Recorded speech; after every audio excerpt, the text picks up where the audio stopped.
आज की किताब शायद तुम्हारी सोच बदल दे, क्योंकि ये किताब मोटिवेशन नहीं देती। ये तुम्हें रियलिटी दिखाती है। दुनिया की वो रियलिटी जिसके बारे में लोग खुलकर बात नहीं करते। किताब का नाम है द 48 लॉज ऑफ पावर और इसे लिखा है रॉबर्ट ग्रीन ने। अब ध्यान से सुनना, क्योंकि ये कोई नॉर्मल सेल्फ हेल्प बुक नहीं है।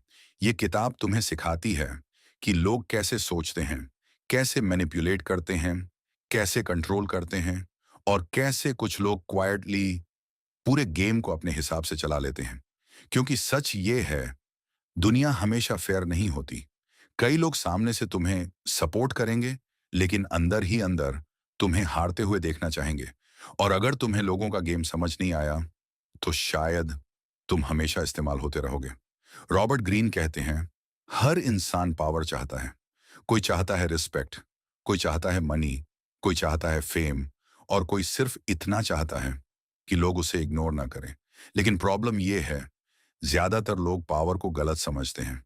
उन्हें लगता है पावर मतलब सिर्फ पैसा, लेकिन नहीं। कई अमीर लोग भी अंदर से कमजोर होते हैं, और कई सिंपल लोग इतने पावरफुल होते हैं कि कमरे में आते ही एटमॉस्फेयर बदल जाता है। क्यों? क्योंकि असली पावर माइंडसेट से आती है, सेल्फ कंट्रोल से आती है, और लोगों को समझने की एबिलिटी से आती है। इस किताब की पहली लॉ है नेवर आउटशाइन द मास्टर। मतलब अपने बॉस, अपने सीनियर या किसी पावरफुल इंसान को कभी ऐसा फील मत करवाओ कि तुम उससे ज्यादा कैपेबल हो।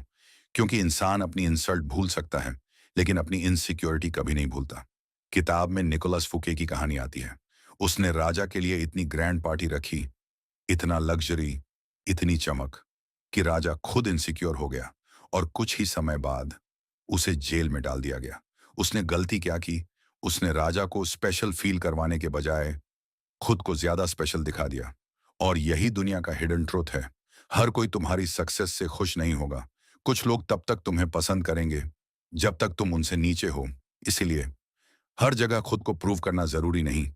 कई बार स्मार्ट इंसान वही होता है जो समझता है कहाँ शाइन करना है और कहाँ नहीं। अब दूसरी लॉ समझो, कंसील योर इंटेंशंस। मतलब हर प्लान सबको मत बताओ। आज लोग काम कम करते हैं, अनाउंसमेंट ज्यादा करते हैं। जिम ज्वाइन किया नहीं, पहले स्टोरी डाल देंगे।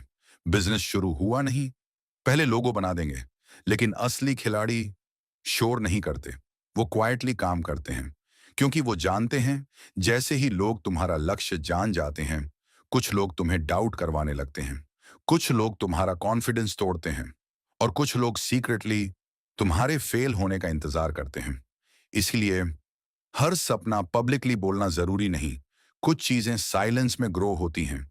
जैसे बीज अंधेरे में ग्रो होता है, और जब पेड़ बनता है तब पूरी दुनिया उसे देखती है। तीसरी law, always say less than necessary.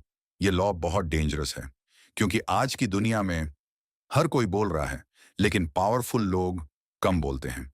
क्योंकि जितना ज्यादा तुम बोलते हो, उतनी ज्यादा चांसेस होती हैं कि तुम अपनी वीकनेस दिखा दो। साइलेंस एक हिडन वेपन है।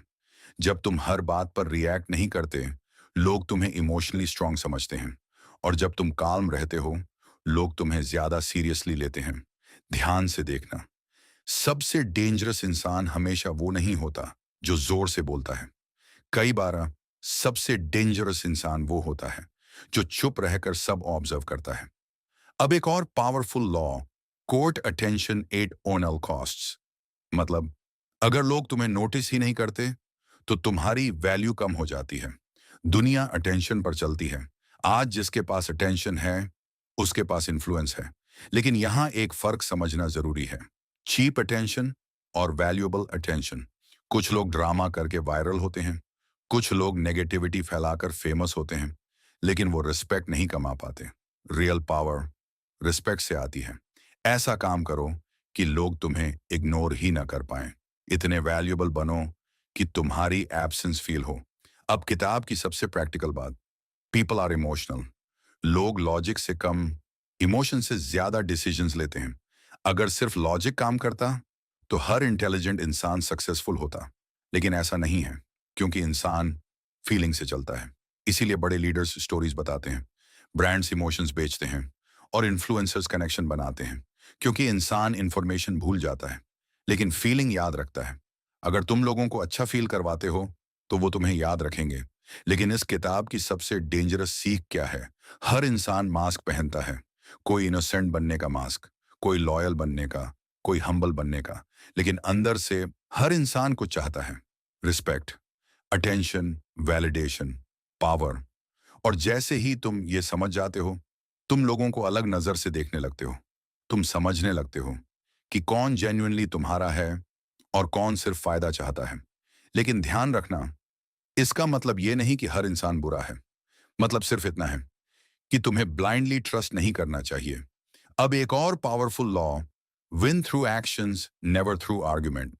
मतलब हर डिबेट जीतना जरूरी नहीं, क्योंकि कई बार आर्ग्यूमेंट जीत कर भी तुम इंसान हार जाते हो।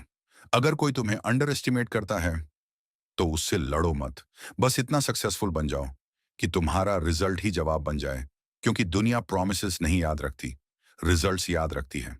और अब इस किताब का सबसे डीप लेसन, रियल पावर दूसरों को कंट्रोल करने में नहीं है। रियल पावर खुद को कंट्रोल करने में है।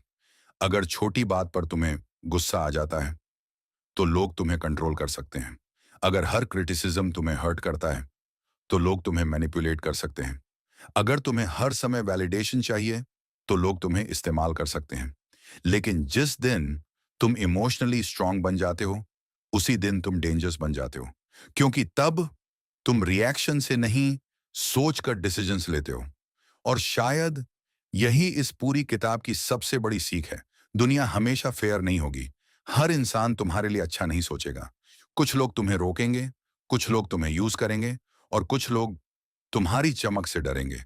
लेकिन अगर तुमने लोगों को समझ लिया, अपने इमोशंस को कंट्रोल करना सीख लिया और सही समय पर सही कदम लेना सीख लिया, तो धीरे धीरे तुम उस लेवल पर पहुंच जाओगे जहां लोग तुम्हें इग्नोर नहीं कर पाएंगे। क्योंकि असली पावर चिल्लाने में नहीं होती। असली पावर होती है काल्म रहने में, ऑब्जर्व करने में, और सही समय पर सही मूव लेने में। तो आज से सिर्फ हार्ड वर्क मत करो, स्मार्ट भी बनो। लोगों को पढ़ना सीखो, सिचुएशंस को समझना सीखो, और सबसे जरूरी, अपने माइंड को मास्टर करना सीखो। क्योंकि जिसने खुद को जीत लिया, उसे दुनिया हराना बहुत मुश्किल हो जाता है। अगर आपको यह समरी पसंद आई, तो चैनल हसल बुक क्लब को सब्सक्राइब जरूर करना। और याद रखो, दुनिया एक गेम है। कुछ लोग बिना समझे खेलते हैं, और कुछ लोग रूल सीख कर जीतते हैं। मिलते हैं अगली बुक समरी में। तब तक सीखते रहो, ग्रो करते रहो,